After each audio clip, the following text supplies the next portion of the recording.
My night started off with beautiful weather and unfortunately a great big full moon. Carpe canis. First kill of the night was this nice female coyote, shot at 240 yards. I got so excited about seeing her.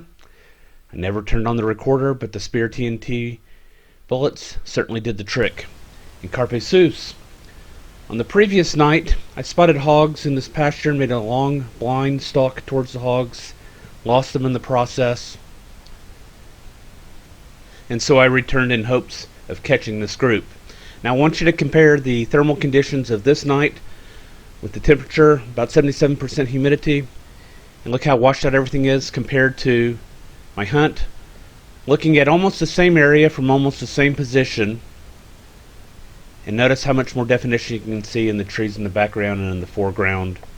Just completely different thermal conditions for the night. Well, there are the hogs. I'm not going to make as long of a blind stalk. Instead of walking around and going through the gate, I'm going to walk up to the fence that separates the two fields and try shooting from the fence. Here I've reached the fence. I'm checking out where the hogs are. Don't have a good view of them, so I decide to go ahead and move on up. As with the previous evening, the hogs are moving off to the south. I think I'm going to get lined up on this hog. One more check to make sure that I know what's going on in the area. And there's a closer boar, so I'm going to take this one first. A solid hit, and he goes right down.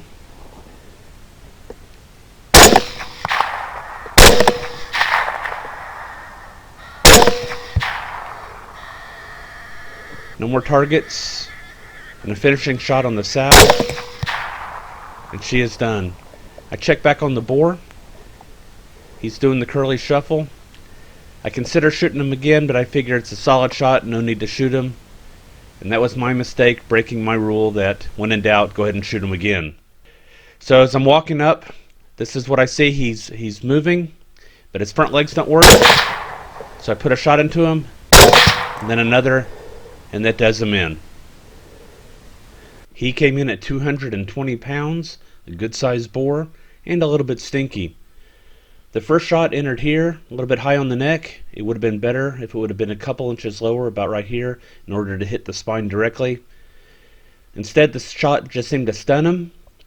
The second shot is here through the heart, and the third shot took the wheels off, going through the hips. The first shot exited here behind the skull, doing no cranial damage. And the sow came in at 140 pounds, and that ended my hunt. Optics provided by Third Coast Thermal.